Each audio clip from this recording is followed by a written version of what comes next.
Alors, bienvenue pour cette conférence de Patrick Drouot. Alors, Patrick m'a dit, il faut que tu viennes me présenter. Alors, je lui ai dit, mais à quoi bon te présenter? Si, tu as dit ça. Il me dit, qu'est-ce que je dois dire, hein? Je dis, tu dis que tu m'aimes. Donc, je vais vous raconter l'histoire de Patrick et l'histoire d'amour de Patrick et Liliane et Gilles et Rose. C'est qu'un jour, on a été dans un congrès ensemble, il y a quelques années, à Caen. C'était, je me rappelle plus quand, mais c'était à Caen. En 2019. Non, t'es si vieux? Ouais. Bon. Et après, on a sympathisé lors d'un repas. Je ne me rappelle plus ni ce qu'on a bu, ni ce qu'on a mangé, mais on a sympathisé. Alors, pourquoi une histoire de sympathie entre ces deux couples? C'est un mystère qu'on ne s'explique toujours pas, sauf peut-être par la médecine vibratoire. On va voir si tu arrives à développer ça maintenant. Voilà. Et après, Patrick est devenu, avec Liliane, sont devenus des fidèles des forums de l'âme, puisque ça fait combien de fois que tu viens? 5-6 fois, je ne sais plus. Ouais. Et à chaque fois, c'est un grand plaisir de t'accueillir, et même si on t'aime, on te supporte. Allez, passez une bonne conférence. Voilà. Rose et Gilles, merci mille fois. C'est toujours un plaisir que de revoir Rose et Gilles. Les années passent, mais vous savez comment ça se passe, quoi. Voilà. Je ne sais pas trop quoi dire finalement, parce qu'il y a 50 000 ans de réflexion sur ce qu'est la maladie, sur ce qu'est la santé, ce qu'est la longévité, ce qu'est le bien-être. Est-ce que nous sommes sortis il y a quelques milliards d'années en rampant d'une mer primordiale, ou est-ce que nous sommes venus du paradis des dieux en marchant debout, en venant des étoiles? J'ai souvent... tout d'abord, si vous voulez, je suis très, très touché, très honoré de refaire une conférence en Alsace, parce que je l'ai dit, je suis né Schwenemol, c'est que pour. Et si vous voulez, j'ai quitté l'Alsace, j'avais 16 ans. Alors j'y suis revenu, bien sûr, un certain nombre de fois, mais j'ai terminé mes études à Nancy, j'ai une licence de sciences, et ensuite je suis parti aux États-Unis. J'ai fait une équivalence, et je suis entré dans une université prestigieuse, qui est Columbia, à Manhattan. Donc j'ai vécu 9 ans aux États-Unis, j'ai vécu 3 ans à Chicago, donc 12 ans aux États-Unis. Et puis, on a vécu avec ma femme 7 ans au Brésil. Et on est allé souvent, si vous voulez, dans le Pacifique Sud. Et donc, on a rencontré aussi, si vous voulez, des populations qui, neuronalement, étaient complètement différentes de la nôtre. On a des amis dans le monde entier. Pas complètement, mais on a des amis, par exemple des Indiens en Amazonie, un chef de tribu, le chef cérémoniel de l'île de Pâques, un des anciens visionnaires polynésiens. Donc ce sont des gens qu'on a bien connus, avec qui on a partagé, avec qui on s'est posé des questions sur si vous voulez, l'hybridation de l'être humain, c'est-à-dire le côté physique et le côté vibratoire. Et si vous voulez, il a fallu, je ne sais pas, peut-être des milliers d'années ou 20 ou 30 ans dans cette vie pour comprendre que nous étions quelque chose d'incroyable, que nous étions une structure d'un côté dense, manifestée, et de l'autre côté, une structure vibratoire, lumineuse. Et donc je l'ai expliqué scientifiquement aussi, parce que pour moi il était important de lier la science et la spiritualité. Et donc j'ai rencontré dans le déroulement de ma vie des scientifiques de haut niveau, y compris des prix Nobel, qui avaient, si vous voulez, qui pensaient comme des mystiques. Alors c'est vrai que je l'ai plus rencontré de l'autre côté de l'Atlantique, aux États-Unis, mais des gens qui ont fait la pensée en passerelle, c'est-à-dire vraiment ce lien entre la science et la spiritualité, eh bien, elle existe. Et il y a longtemps, au début de cette seconde vie, dans ma vie présente, j'ai dit, si un jour les phénomènes spirituels paranormaux doivent être expliqués, ce ne seront, alors bien sûr, c'était un peu orgueilleux de ma part, ce ne seront ni les gourous, ni les psychiatres, ce seront les physiciens. Parce que les physiciens vont expliquer la nature profonde de la matière et comment la vie a surgi de la nature profonde de la matière. Alors je voudrais honorer quelqu'un qui est fondamental dans ma vie, et je vais te demander de te lever. Voilà, c'est mon épouse. Alors moi je suis alsacien d'origine, je l'ai dit, mais ma femme elle est d'origine algonquine à travers son père. Voilà. Et donc sa famille habite toujours dans le dernier village Huron. Les Hurons, si vous voulez, sont apparentés à la grande nation algonquine. Et c'est vrai que, alors tu t'en es pas rendu compte, mais je voulais pas te le dire, mais elle a mis cette veste. Mais si vous voulez, ça représente des éclairs.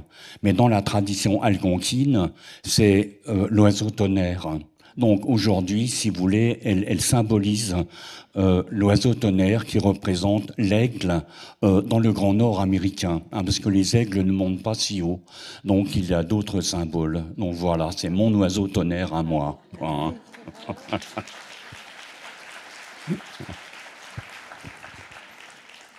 Alors, si vous voulez, comment cette histoire a commencé? Alors, je vais la faire vraiment court parce que il y a beaucoup de choses à dire, à expliquer. Mais à la fin des années 60, il y a un livre qui a été publié aux États-Unis qui s'appelle Bury My Heart. Bury My Heart, ça veut dire enterre mon cœur. Et ça a été le premier livre de réhabilitation de l'Amérique indienne. Alors j'étais en fac de sciences et on avait des copines qui étaient en fac de lettres. Et donc on a disserté sur ce livre parce que ce livre qui avait été écrit par un homme qui s'appelle Dee Brown, eh bien il a raconté ce qui s'était passé pour ces peuples et le génocide du 19e siècle et puis même avant. Et quand j'ai eu cette équivalence à Columbia, je suis arrivé en 1973. Mais 1973, en Amérique, comme on disait à l'époque, c'était la fin de la ségrégation raciale. Il y avait encore la guerre au Vietnam. Et à l'époque, on parlait bien sûr absolument pas de chamanisme, mais c'était le début du grand réveil culturel amérindien. C'est-à-dire que dans les années 70, dans le Dakota, il y a eu, si vous voulez, des manifestations, des rébellions, dans les réserves, principalement Lakota. Et donc, en souvenir de ce livre, je disais à des copains, « Hey, do you know our Indians ?» Et tu sais où il y a des Indiens? Et les autres me disaient, « Indians, no more, il n'y en a plus. » Mais en 1975, je suis heureux d'avoir rencontré ici même une dame qui a vécu 15 ans en Caroline du Nord. Or, la capitale fédérale de la Caroline, c'est Raleigh. Et donc, en 1975, avec des copains, je suis allé dans un campement Cherokee et on est tombé sur une cérémonie de 4 jours qui s'appelle The Trail of Tears, le chemin de larmes.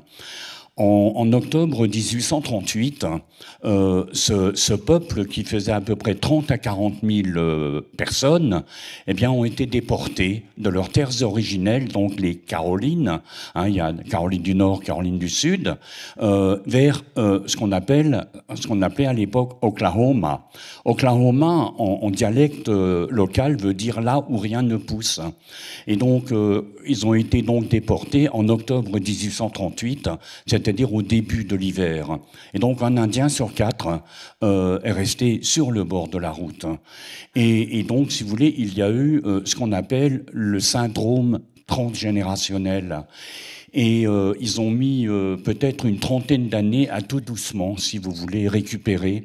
Et donc, ils ont créé un théâtre, si vous voulez, qui qui leur permettait de cicatriser du traumatisme originel qui s'appelle donc The Trail of Tears.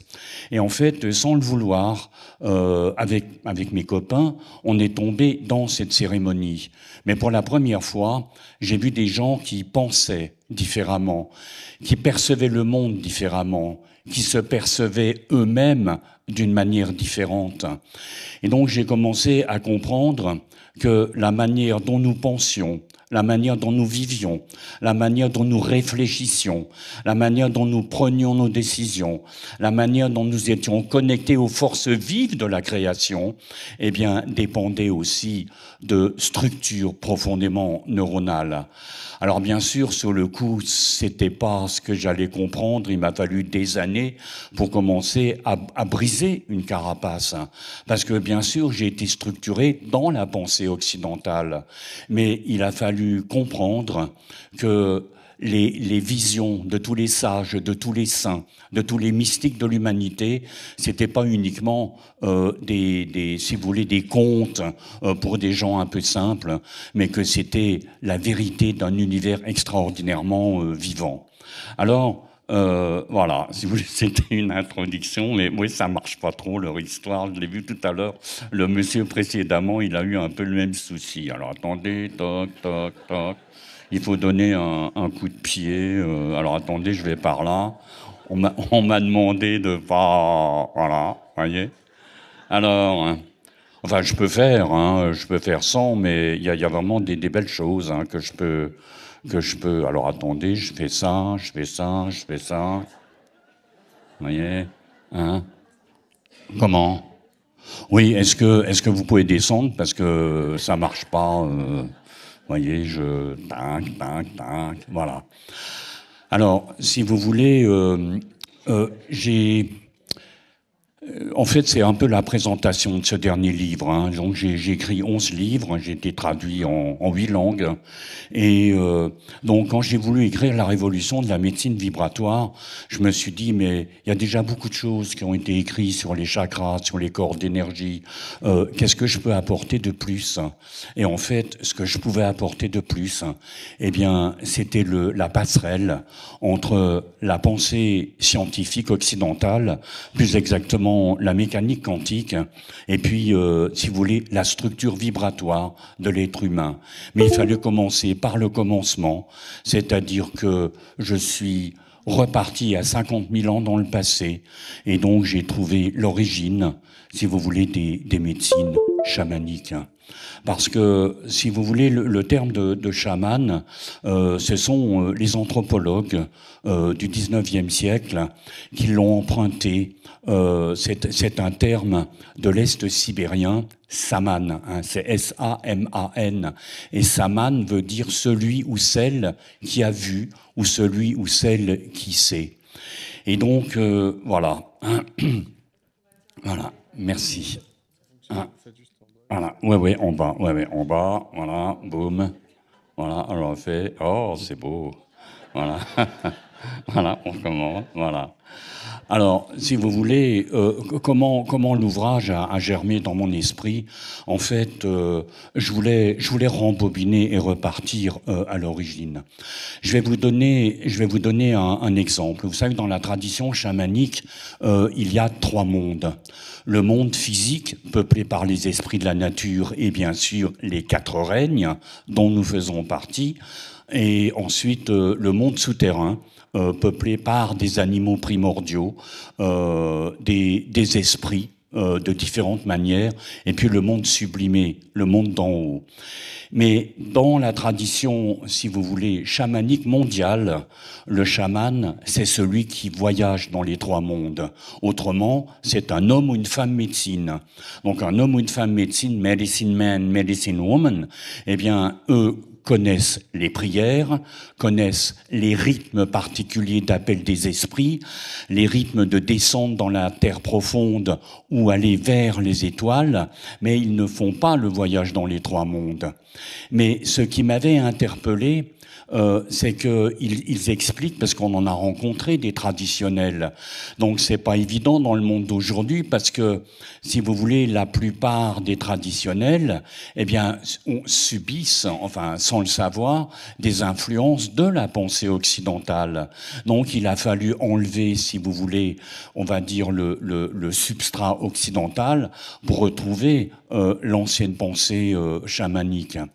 Et donc ils expliquent que lorsque quelqu'un est malade, eh bien le chaman, le hula, va aller dans le monde des plantes, il va dialoguer avec l'esprit d'une plante et va demander à l'esprit de la maladie de disparaître. Et quand j'ai compris ça, parce que ça je l'avais déjà entendu, mais vous savez, il y a ce que vous entendez et puis il y a ce qu'on intègre. Vous savez, vous dites, ça maintenant je l'ai compris. Et je me suis dit, mais bon sang, mais ça c'est de la mécanique quantique. C'est le transfert d'informations d'une structure vibratoire vers une autre structure vibratoire. Et donc ça fait déjà longtemps que j'avais essayé de théoriser que tout d'abord, la pathologie, c'est d'abord une information. Mais où se trouve cette information? Justement, dans les corps d'énergie.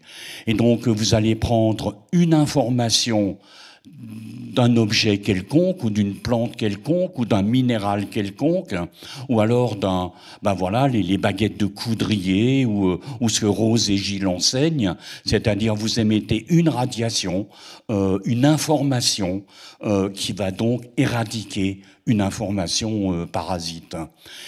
Par exemple, c'est vrai qu'il y a énormément de choses à dire, mais les rares médecins qui se sont intéressés à l'origine de la pathologie, eh bien, avant, par exemple, qu'un cancer ne soit manifesté au niveau physique, au niveau cellulaire, eh bien, l'information, elle existe déjà, et elle existe dans les corps d'énergie.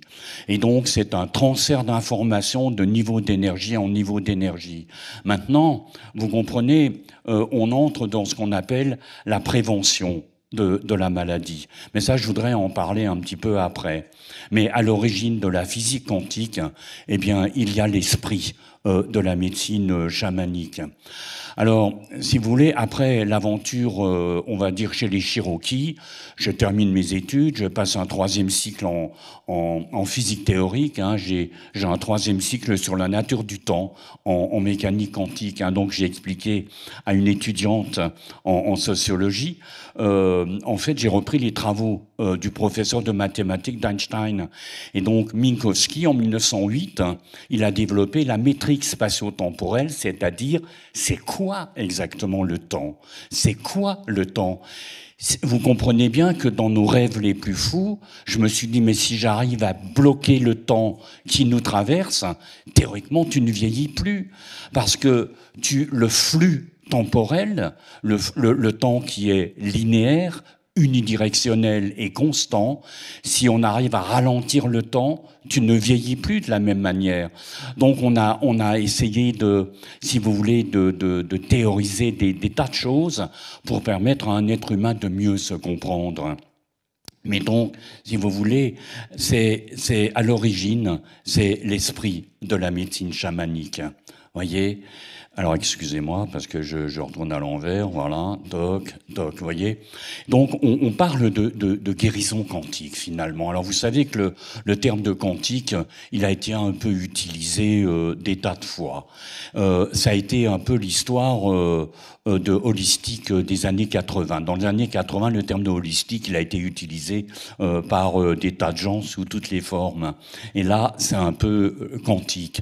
Mais ce que je trouve d'intéressant là-dedans, c'est que la philosophie quantique, elle est probabiliste, elle n'est plus déterministe. La science telle qu'elle est, la science rationnelle, celle qui est encore enseignée dans nos universités, c'est une science déterministe. C'est-à-dire que c'est comme ça et c'est pas autrement. Ça n'a pas été prouvé par la science, c'est etc., etc. La logique quantique, c'est why not? Pourquoi pas? Alors après, bien sûr, il y a des démonstrations à faire.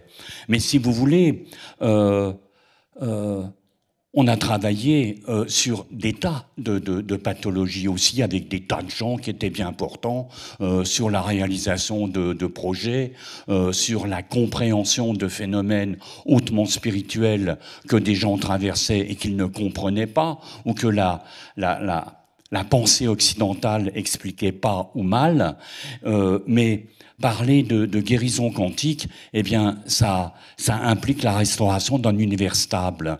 Je l'ai souvent expliqué, c'est quoi un dépressif? Eh bien, c'est quelqu'un qui est coupé des forces de la création. C'est quelqu'un, symboliquement, qui se trouve derrière une vitre isolante. Alors, vous avez la vitre, mais vous voyez des enfants qui courent, une voiture qui passe, des oiseaux qui volent dans le ciel, mais les sons ne passent pas. Eh bien, ce sont des gens qui sont déconnectés. Qu'est-ce qu'on va trouver au niveau des structures d'énergie? On va trouver une déchirure majeure.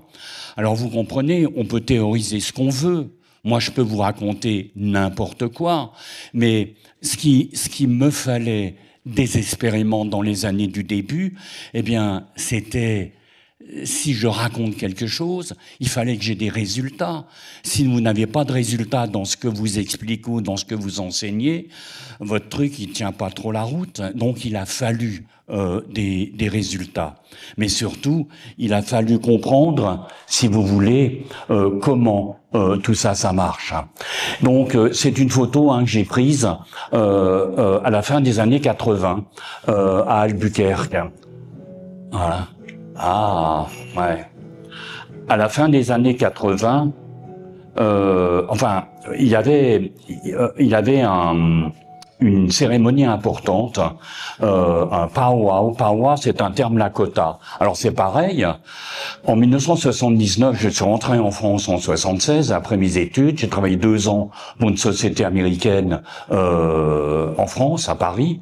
Et puis en 78, je suis reparti aux États-Unis. Et là, j'ai touché le pompon. J'ai eu un poste très beau. J'ai été vice-président opération pour la filiale américaine de Creusot-Loire. Alors, si ça vous intéresse, moi qui suis un humaniste et un descendant du général Drouot, eh bien, Creusot-Loire, c'est eux qui fabriquent les chars AMX. Donc, à l'époque, j'ai vu la fabrication de ce qu'on appelait le forgeage de corps creux, c'est-à-dire les obus d'artillerie de 105 et de 155. Alors, moi, j'ai pas travaillé pour cette division-là, mais j'ai travaillé pour la division high-tech. Mais, comme il avait l'histoire des Cherokees, j'ai fait partie d'une association culturelle amérindienne à Manhattan. Parce que, à New York, comme dans les grandes villes du monde, vous avez des communautés. Vous avez les Italiens, vous avez des Arméniens, vous avez des Russes, vous avez des Ukrainiens, vous avez, et puis il y a des Sioux, il y a des Séminoles, il y a des Arapaho, il y a des Hopis, etc., etc. Et donc, au début des années 80, ça faisait 2 ans que j'étais dans cette association. J'ai appris le Lakota. Alors, bien sûr, il m'en reste plus grand-chose, mais à cause, si vous voulez, de mes efforts d'apprendre des rudiments de Lakota, je suis entré dans les cercles cérémoniels. Et donc, j'ai eu une double vie. D'un côté, il y avait cette passion pour les premiers Américains, et puis de l'autre côté, il y avait l'Amérique industrielle. Voyez, mais les rituels, les prières de remerciement, la vision de la maladie, de la guérison, de la tradition chamanique mondiale, eh bien, collent étrangement au formalisme quantique.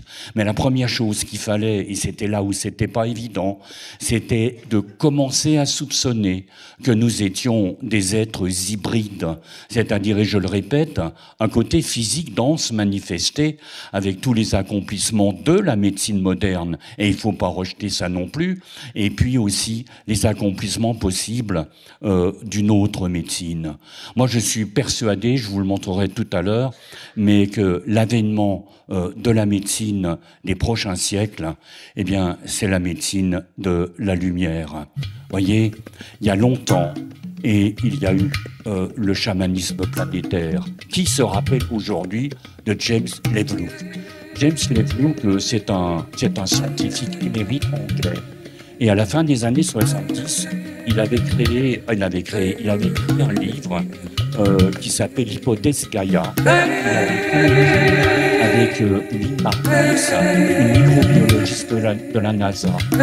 Et dans l'hypothèse Gaïa, du nom de la déesse grecque de la Terre, il a essayé de démontrer que la Terre était un organisme vivant.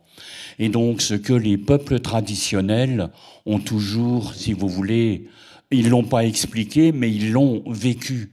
Ils ont fait partie de la terre. Donc, vous comprenez que bon, il y a des gens qui m'ont, des traditionnels qui m'ont raconté leurs histoires. On a rencontré Tinia. Tinia, c'est un chef amazonien. Ça fait combien de temps qu'on le connaît, Tinia? Ça doit faire 30 ans maintenant. Mais Tinia, il avait 16 ans quand son père et ses 8 frères ont été tués par les Blancs à cause de la déforestation, voyez. Mais donc, c'est aussi quelqu'un, si vous voulez, qui considère qu'il fait partie de la nature. Entre moi et le monde, c'est la même chose. C'est pas quelque chose de différent. Et donc, c'est vrai que c'est un palier de conscience qui va nous aider à ramener dans le monde profane, dans le monde ordinaire, le monde de tous les jours, les pouvoirs transformateurs du temps et de l'espace sacré.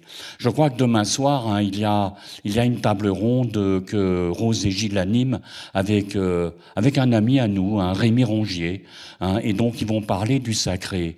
Mais le sacré, c'est quoi, hein? C'est reconnaître que le vivant existe sous des formes que nous ne pouvons pas imaginer. Lorsque quelqu'un est fatigué, lorsque quelqu'un est émotionnellement perturbé, eh bien, c'est quelqu'un qui est en rupture avec les forces vives de la création. Alors, on va dire, ouais, ok, c'est joli, so what, hein? Et alors, hein, qu'est-ce qu'on fait? Bon, on va reconnecter cette personne à partir, si vous voulez, on va dire d'un organe incroyable, qui sont, enfin, les organes incroyables, qui sont les corps de lumière. Peu de gens savent, si vous voulez, les corps de lumière ont été développés surtout par la tradition yogique, ayurvédique. Elle fait partie, hein, cette vision, des 4 médecines de l'Asie qui ont été développées par le Bouddha après sa mort. Mais les Cherokees, eh bien, ils ont la connaissance des chakras. Alors, ils ne les appellent pas les chakras, ils les appellent Wheels of Life, ils les appellent les roues de la vie. Donc, on a vu des cérémonies Cherokee où, en fait, ils travaillaient sur les roues de la vie de quelqu'un qui était fatigué ou de quelqu'un qui était malade. Voyez? Alors, on continue. Toc, voilà. Alors, je reviens un petit peu. Si vous voulez, tout au long de leur histoire, ils ont développé des enseignements et des pratiques spirituelles qui permettaient de transcender les strates de la réalité conventionnelle, mais surtout de vivre un état d'esprit dans la vie de tous les jours. Vous voyez, c'est de vivre quelque chose de fort, quelque chose de puissant, quelque chose d'incroyable, mais dans les plus petits aspects de notre vie de tous les jours, et de faire, une fois encore, l'expérience d'une dimension dans laquelle la notion de temps qui s'écoule et la notion même d'espace, eh bien, sont suspendues. Quelque part, tu rentres dans la pensée de tous les sages, de tous les saints, de tous les mystiques, de tous les peuples de l'humanité. Et tu passes vraiment à quelque chose d'autre. Alors, si vous voulez, il y aurait, une fois encore, il y aurait tellement de choses à dire, mais j'ai choisi, si vous voulez, dans ce livre, de parler de plusieurs médecines d'abord. Et dans la médecine amérindienne, j'ai choisi la médecine Navajo. Alors, je vous fais un cours très rapide. Vous savez que les Navajos qui vivent dans le sud-ouest américain, eh bien, ce sont des Indiens canadiens. Alors on va dire, ah bon, des Indiens canadiens, oui. Ça a été prouvé par l'anthropologie, l'archéologie moderne. À peu près au milieu du XIIIe siècle, vers 1250, eh bien, un groupe de 30 000 hommes, femmes et enfants vont quitter les forêts giboyeuses canadiennes, vont faire 3000 kilomètres à pied, avec des travois, hein, parce que le cheval n'existait pas, et donc ils avaient des chiens, et les Indiens ont une vénération pour leurs chiens, quoi.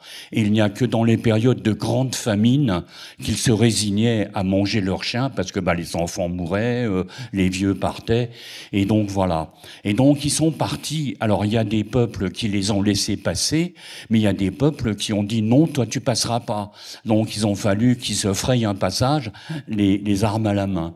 Alors bien sûr, ils se sont posé des questions, les historiens, les anthropologues, les archéologues, ils se sont dit mais pourquoi ils ont fait ça? En fait, les visionnaires, le nom véritable des Navajos, Navarros veut dire voleur de chevaux en argot castillan. Et donc, il s'appelait Diné, D-I-N-E-H. Et Diné veut dire the earth people, le peuple de la terre. Voyez. Et donc, ils expliquent que les visionnaires Diné, eh bien, ont vu l'endroit où leurs ancêtres avaient émergé dans le monde actuel. Parce que dans toutes les traditions mésoaméricaines, c'est-à-dire de l'Alaska à la Patagonie, eh bien, il y a le mythe de mondes qui se sont succédés. Et donc, nous vivons, selon cette tradition, dans le 4e monde. Donc ils disent que leurs ancêtres, qui sont passés du 3e vers le 4e monde, ont émergé dans le monde actuel, quelque part, dans un endroit qui s'appelle Blanca Peaks.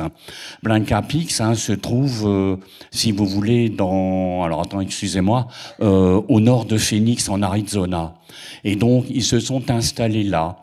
Et ils ont créé parlons de démarche médicale, mais ils ont créé une démarche médicale qu'ils appellent Walk in Beauty.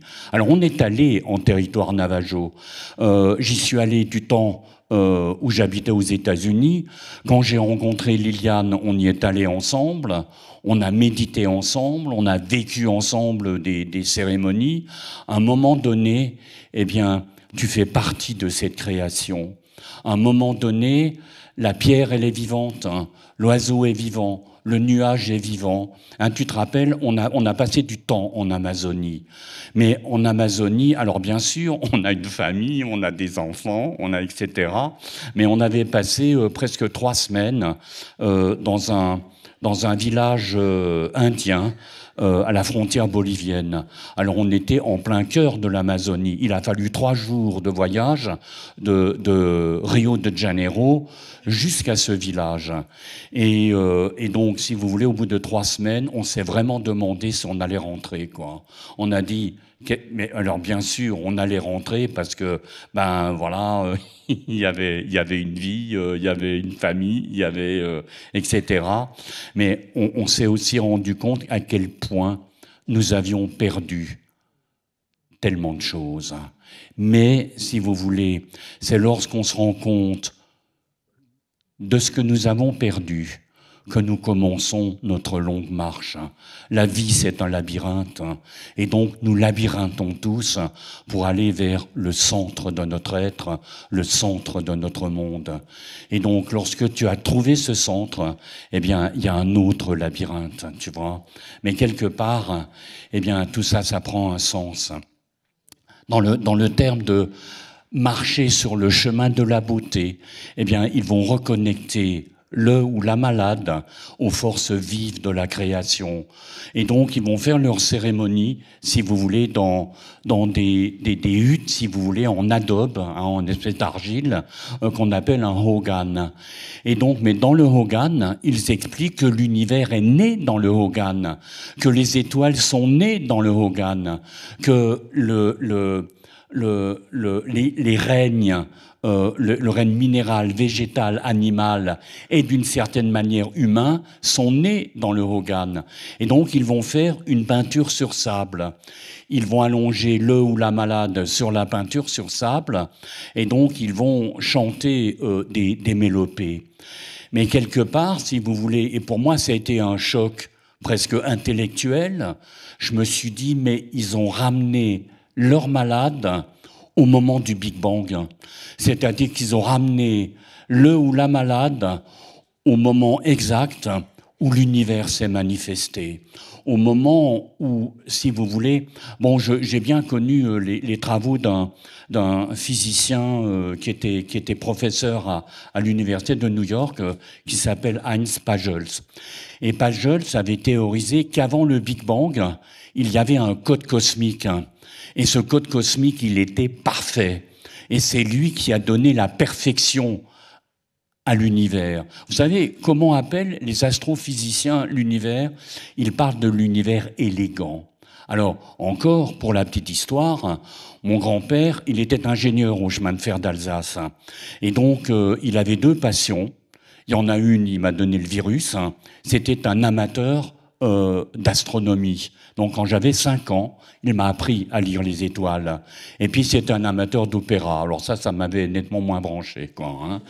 Mais si vous voulez, dans ma licence de sciences, j'ai un certificat d'astronomie.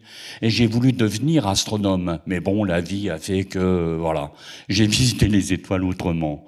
Mais si vous voulez, il y a une perfection dans l'univers. Maintenant, regardez. Est-ce que je peux vous emmener vers le code cosmique originel? Est-ce que je peux vous connecter à l'ordre de l'univers, de manière à ce que nous restaurions l'ordre à l'intérieur de votre être? Mais ça, et un scientifique, il peut pas, si vous voulez, il peut pas m'avoir là-dessus, c'est de la thermodynamique, et c'est le principe anthropique fondamental de la thermodynamique qui est né dans les années 1850. À travers un type qui s'appelle Clausius, si ça vous intéresse. Voilà, voyez. Et donc, qu'est-ce qui s'est produit avec Walk in Beauty? C'est que des malades qui étaient mourants se sont traînés dans les cérémonies Navajo et ils en sont venus guéris.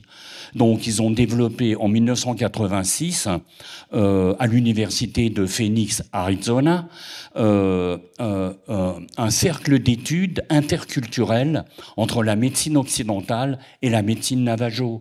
Les autres se sont dit, mince, l'autre, il était à moitié mourant, il a été déclaré perdu pour la médecine occidentale, c'était terminé, et le voilà qui est guéri, les marqueurs, les sarcomes, les trucs, les machins, ont disparu. Comment ça se fait? Et donc, si vous voulez, c'est le fondamental, si vous voulez, de l'approche quantique moderne et de la médecine et des rituels Navajo. Alors, ça, j'en ai parlé, hein, on passe.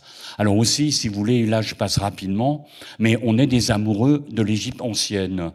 Au mois de mai, on emmène un groupe, comme quelques dizaines de personnes, en Égypte, sur les rites initiatiques en Égypte ancienne.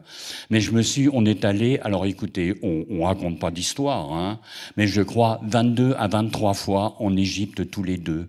C'est-à-dire que c'est un pays qu'on connaît, c'est un pays qu'on aime, c'est aussi, alors on n'est pas des égyptologues, mais on connaît beaucoup de choses, mais surtout on a étudié les anciens rites initiatiques en Égypte ancienne et surtout l'ancienne médecine pharaonique. Et donc dans la médecine pharaonique, vous allez avoir deux types de médecins. Vous allez avoir un petit peu, vous savez, le généraliste qui existait encore dans nos villages. C'est quelqu'un qui va aller de maison en maison, hein, voir les malades. Maintenant, c'est les gens qui se déplacent. Le médecin ne déplace plus trop, voyez. Et puis, il y a le médecin sacré, le Wabu Sekhmet.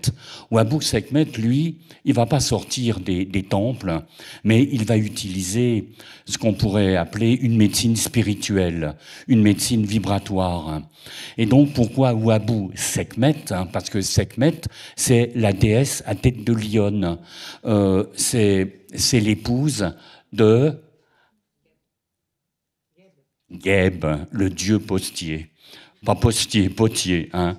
C'est celui qui modèle les forces vives, si vous voulez, de l'univers. Et donc, si vous voulez, ils vont utiliser la médecine vibratoire. Et donc, ils expliquent aussi, vous comprenez, que d'invisibles courants de vie nous traversent. Donc, ils ont parlé d'encre, si vous voulez, de fluide de vie, la vie éternellement réactivée. Mais là encore, il y a des aspects de logique quantique. Si quelqu'un, écoutez, sincèrement, on l'a vu, hein, je dis pas qu'on connaît tout, mais ça fait 40 ans que j'ai développé ce qu'on pourrait appeler la médecine dite vibratoire. vibratoires, les thérapies quantiques, les thérapies énergétiques. Donc on a travaillé sur une vingtaine de nationalités différentes, mais vous comprenez bien que travailler avec un Alsacien de Mols, hein, et puis un aborigène du désert central de Pitjantjara en Australie, mais vous regardez les corps d'énergie, mais ce sont des martiens. C'est structurellement et vibratoirement, ils sont différents. Mais il y a une chose qui nous rassemble tous, nous, êtres humains, et tous les règnes, eh bien, c'est le côté physique et le côté vibratoire. Voyez. Alors là aussi, je passe rapidement. Hein. Donc, qu'est-ce qu'on a aussi fait dans ce parcours? Eh bien, on a fait 4 ans de médecine tibétaine. Et donc, le professeur qu'on a eu, c'était quelqu'un de remarquable, qui était le docteur Yeshi Donden. Mais Yeshi Donden, il a fui en 1959 avec sa sainteté, le Tibet. Et donc, il était tout jeune, il est mort en 1997, je crois. Hein. Il est mort il n'y a pas longtemps. Mais on a eu la chance non seulement de le faire venir 2 fois en France, hein, et donc là aussi c'était une histoire, parce que les Tibétains originels réfugiés dans le nord de l'Inde, ce sont des apatrides, ils n'ont pas de passeport. Leur pays n'existe plus, donc faire venir un apatride en France, ben il a fallu l'accord du maire du village, du préfet, le nôtre, etc., pour le faire venir en France. Mais il avait une vision exceptionnelle de la maladie. Donc, sans arrêt, je me disais, mais on parle des mêmes choses avec un langage différent. Vous comprenez bien que si on ne prend pas en compte la donnée vibratoire, eh bien, il y a tout un côté de l'être humain et de la création que nous ne pouvons pas percevoir. Il y a juste une chose que je voulais vous montrer, c'est que le Bouddha, hein, j'ai pas mes pointeurs, mais le Bouddha, si vous voulez, il a 2 objets. Dans ses mains, il a le foudre, le dorji, et puis le mirobolant. Mais le mirobolant, eh bien, c'est le roi des médicaments. Son pouvoir de guérison, il est extraordinaire dans l'Ayurveda, parce qu'on le trouve aussi sous le nom de Arura, voyez. Et donc, ou alors sous son nom indien, sous le nom de Haritaki. Hein. Ça fait un peu japonais, mais c'est un détoxifiant et un antioxydant de l'organisme incroyable, voyez. Maintenant, voilà, la pratique du Bouddha bleu. Alors, pourquoi je parle de Janine? Il faut que je en regarde, il me reste plus qu'un quart d'heure, ouais. Ouais. On fait un séminaire. Et dans ce séminaire, on avait une après-midi sur la médecine tibétaine. Je rentre dans la salle, il y a une dame qui est assise par terre et qui me dit est-ce que vous pouvez jeter un œil? Je dis écoutez, je n'ai pas le temps, il y a les gens qui arrivent. Et je dis oh là là, mais qu'est-ce que vous avez au bas-ventre? Parce que si vous voulez, mes perceptions ont commencé à partir de 1985.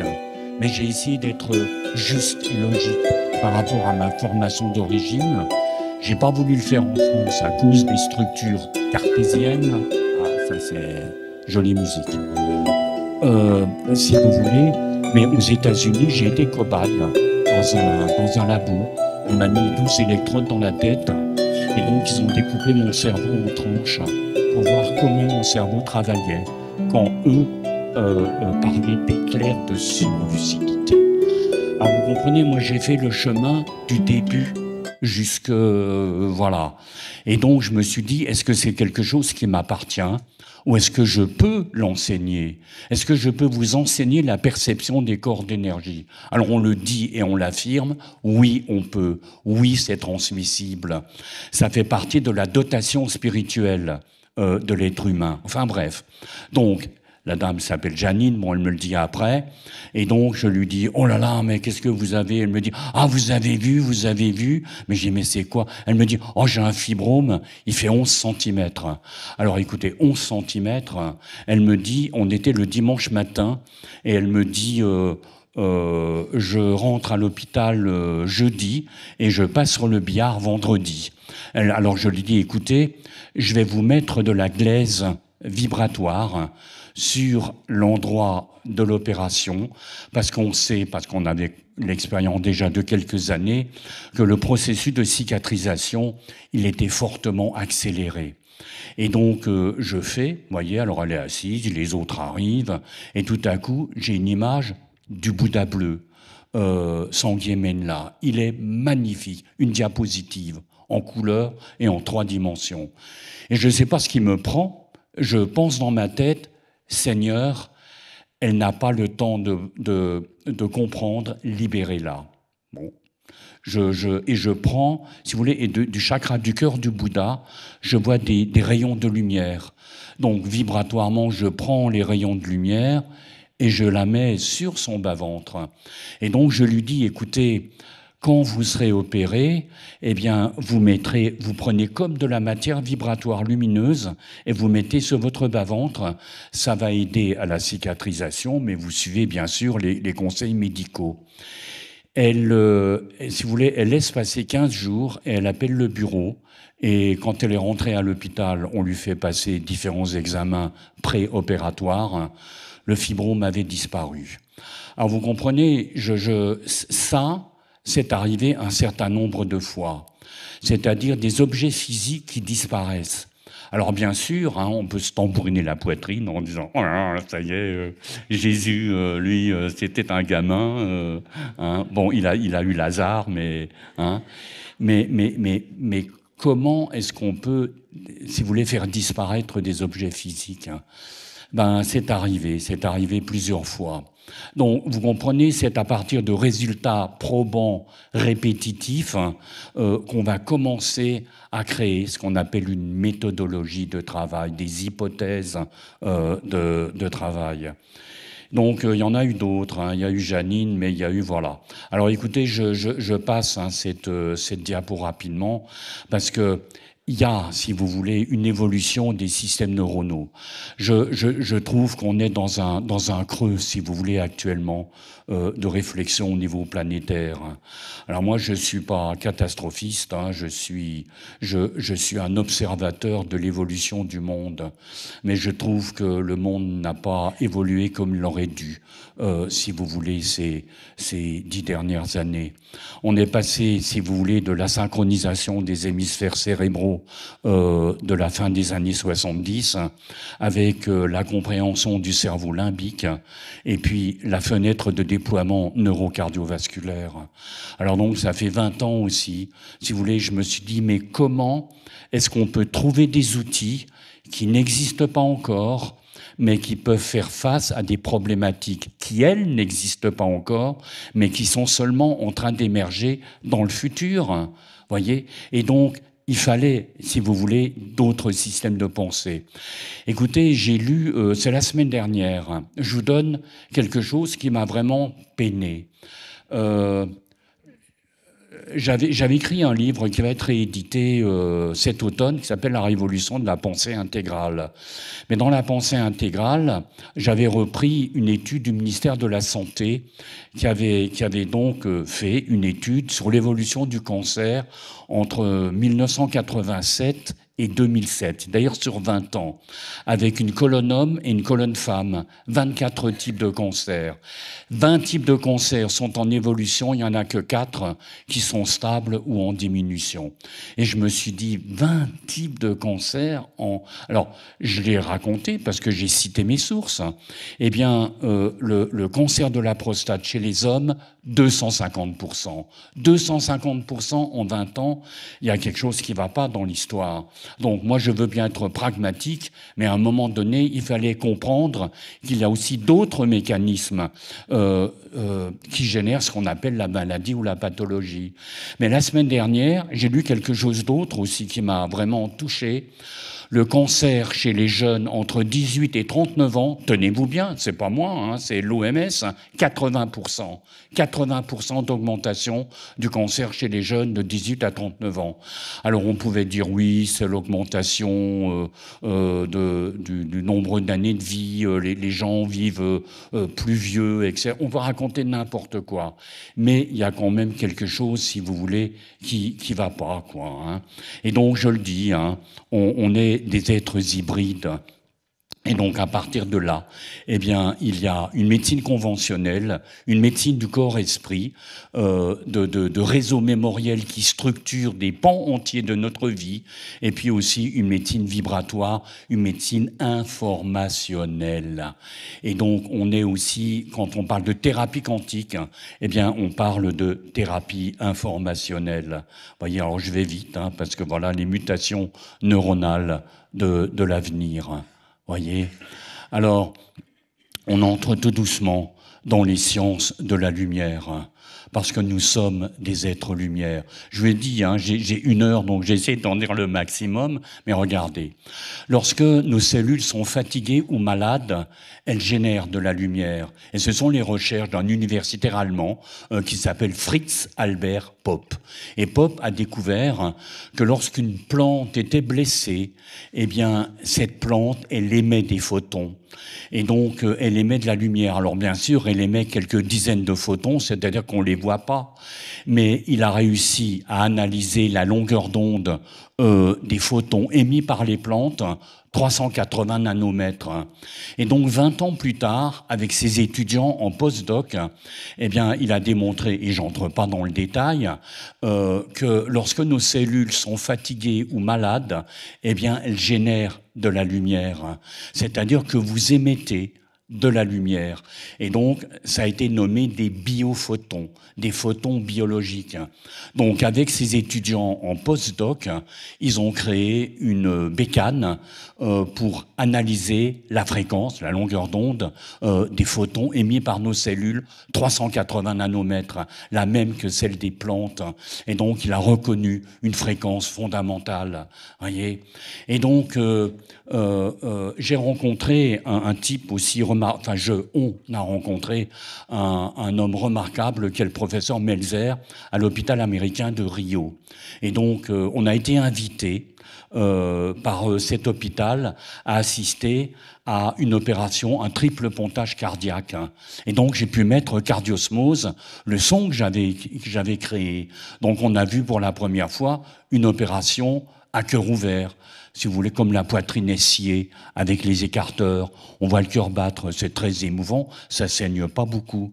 Mais sauf que le monsieur, il a cicatrisé en 5 jours. 5 jours, c'est pas possible. Tu te rappelles, parce qu'on a été invité la semaine d'après l'opération chez le chirurgien, il avait organisé une petite soirée, et il me dit, tiens, ton patient est sorti de l'hôpital. Je dis, mais c'est pas mon patient. Ben si, t'étais là quand on a fait l'opération. Oui, donc c'est ton patient. Mais je dis, mais il est déjà sorti de l'hôpital. Il me dit, mais je dis, mais écoute, elle me dit, écoute, il a cicatrisé d'une manière incroyable, 5 jours il est sorti. On a un copain actuellement qui a été opéré à cœur ouvert mardi dernier, donc il y a 4 jours, quoi. On l'a eu en ligne ce matin, on lui a dit, tu fais ça, tu fais ça, tu fais ça. Sa femme, elle est infirmière, on lui a dit, vous faites ça, vous faites ça, vous faites ça, etc., etc. Donc, si vous voulez, on arrive aux sciences de la lumière. Donc, le corps éthérique, eh bien, rentre de 2-3 cm à l'intérieur du corps physique, il monte à 80-90 cm. Et donc, si vous voulez, c'est là où se trouve toute votre vie. L'inconscient des psys, c'est le corps éthérique. Vous demandez à un psy où se trouve l'inconscient, ils vont vous dire, oh, ce sont des prédispositions, ce sont etc. et tout et tout. Mais vous lisez l'inconscient de quelqu'un lorsque vous lisez le corps éthérique de quelqu'un. C'est une banque d'informations, c'est une vidéo. Donc on va voir des tas de choses, mais on va voir aussi toutes les belles choses que vous avez en vous, les choses que vous avez faites, et puis aussi, si vous voulez, les misères que vous aviez traversées. Les gens qui connaissent ce travail, eh bien, maintenant je reçois plus parce que je n'ai plus le temps, mais ils prenaient des rendez-vous pour me demander si l'information qui avait généré le cancer et dont ils s'en étaient sortis n'existait plus. Donc c'est une sacrée responsabilité aussi, parce que j'ai dit, écoute, là tu me mets la pression, mais tu comprends bien que si l'information qui a généré le cancer est toujours là, eh bien, à 90%, c'est la récidive du cancer.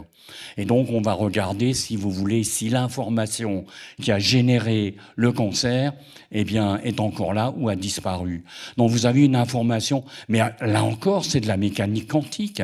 Vous descendez de couche d'énergie en couche d'énergie, et à un moment donné, ça descend de plus en plus bas dans le corps éthérique, et donc on a soupçonné qu'une information cancer, eh bien, elle existait dans l'éthérique 18 mois à 3 ans avant que le cancer n'arrive au niveau physique.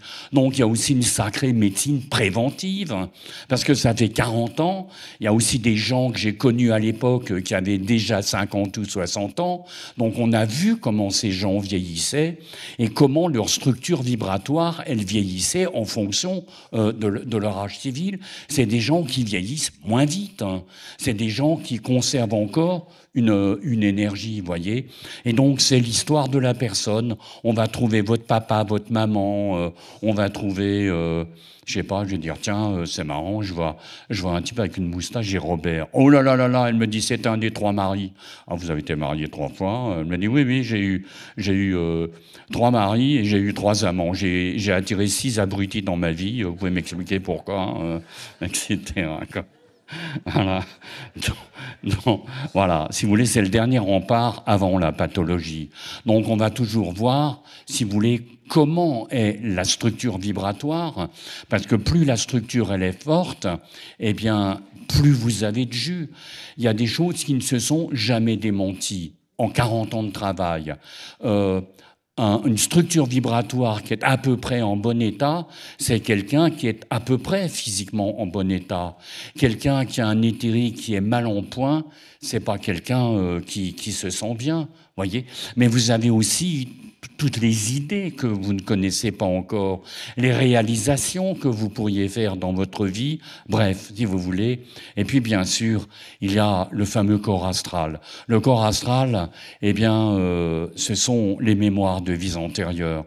J'ai été un des rares physiciens à avoir travaillé sur les vies antérieures, justement à cause de ma passion pour le temps. C'est quoi exactement ? Comment est-ce que le temps nous traverse? Qu'est-ce qui se produit si on peut ralentir le temps? Donc on a utilisé des techniques de ralentissement du temps, voyez. Et donc il y a bien sûr les pathologies d'origine karmique. La médecine tibétaine, elle reconnaît 4 types de pathologies. Les pathologies simples, hein, vous avez une otite, vous avez une gastro, c'est gênant, mais ça dure pas. Vous avez les pathologies plus compliquées, ça touche les poumons, les reins, le cœur, etc. Et ensuite, les pathologies d'origine karmique. Hein. Et donc, j'ai posé la question à l'époque au docteur Donden. Hein, j'allais à Dharamsala, qui est à la frontière tibétaine. C'est l'État himalayen de l'Inde, du nord de l'Inde, qui s'appelle Himachal Pradesh. Et donc, je pose la question. L'une parlait que le tibétain, donc il est traduit par son traducteur qui était un médecin tibétain de Calcutta. Comment est-ce que vous reconnaissez une maladie d'origine karmique? Alors, il a eu une réponse extraordinairement simple. Il dit, c'est tout problème qui résiste à tout traitement usuel. Et donc, je me suis rappelé de gens que j'ai rencontrés qui me disent « j'ai fait ceci, j'ai fait cela, j'ai passé des examens, j'ai fait des échographies, j'ai fait des IRM, j'ai vu un magnétiseur, j'ai travaillé sur ma vie intra-utérine, mais ils savent pas, ils comprennent pas, etc., etc. » Et là, on peut commencer à soupçonner que c'est une pathologie d'origine karmique. Alors là aussi, on peut raconter ce qu'on veut, mais à partir du moment où quelqu'un vous dit « ça fait 10 ans que je souffre de ça, et j'ai fait ça, et vous tombez sur un réseau karmique, et tu dis bingo, je crois que là j'ai compris d'où vient la problématique. Eh bien, si vous avez une réaction positive, eh bien, c'était effectivement une pathologie d'origine karmique. Alors là, on travaille avec des techniques, si vous voulez, que voyez, regardez, ça, c'est quelque chose que j'ai adoré, c'est un montage, mais ça, c'est de la médecine non locale et la médecine du futur. Alors, excusez-moi, je reviens en arrière. Voyez, voilà. Attendez, est-ce que ça se met en route? Doc? Non. Dommage. Alors attendez, je reviens parce que... Voilà.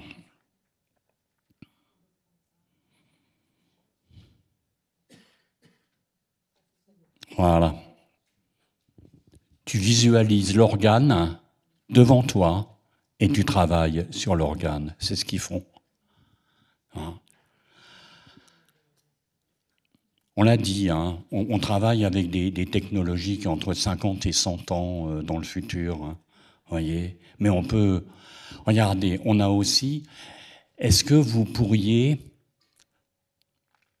respirer à travers le réseau neurocardiovasculaire, le petit cerveau de votre cœur, un médicament intégral du futur? Je respire à travers mon cœur l'information d'un médicament intégral du futur. Tu vois, essayez de le faire. Tu vois, voilà. Voilà, vous voyez, alors bon, ben, c'est un réseau mémoriel en haut à gauche.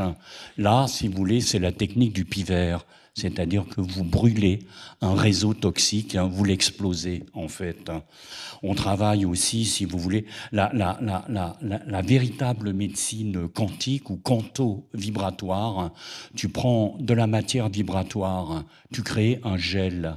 Et donc, ce gel, eh bien, ça va être du cartilage que tu vas insérer entre deux vertèbres. Et donc, tu fais et tu rentres ce cartilage à l'intérieur. Tu vois ? Et donc, voilà, ça c'est un truc, si vous voulez, une tumeur cérébrale, pareil, quelqu'un qui a une tumeur cérébrale, comment ça, pourquoi l'enlever, pourquoi c'est parti, comment, qu'est-ce que j'ai fait, qu'est-ce que j'ai pas fait. Voyez donc, imaginez l'intemporalité. Est-ce qu'on peut ralentir le temps ? Alors je vais vite, hein, il n'y a plus grand-chose. Donc ça, c'est une crypte minérale. Et donc, ça m'a été donné à travers les rites initiatiques égyptiens. Vous voyez, en haut à droite, vous avez un sarcophage. À l'intérieur de ce sarcophage, il y a des inscriptions qu'on appelle le livre des portes ou le livre des cavernes. Le prêtre, il va s'allonger à l'intérieur et donc il va psalmodier des versets du livre des morts égyptiens. Mais le son qui va sortir de sa bouche va se répercuter sur les parois de granit du sarcophage et sur les inscriptions du livre des cavernes. L'un des composants du granit, c'est le quartz. Et donc j'ai commencé à me dire, mais est-ce que ils peuvent sortir hors du temps linéaire à partir, si vous voulez, de ce qu'on appelle un vortex quantique créé par la structure granitique du sarcophage, les inscriptions qui sont de chaque côté du sarcophage, et puis aussi si vous voulez, les prières qu'il va chanter. Et donc on a créé ça à partir de 2008, hein, ça fait 15 ans maintenant. Et donc on a créé, si vous voulez, des arrangements de cristaux. Et donc ça représente, si vous voulez, un peu comme un cartouche égyptien. Et dedans, en fait, eh bien, le temps ne passe plus de la même manière. Et là, tu peux vraiment faire tout un travail qui n'était pas possible de faire auparavant. Je vais aussi vite que je peux, mais voilà. Alors, si vous voulez, il a fallu aussi un changement neuronal. Et donc, il a fallu comprendre que notre cœur a d'abord un petit cerveau et que notre cœur pense, réfléchit et mémorise d'une manière beaucoup plus rapide que notre néocortex.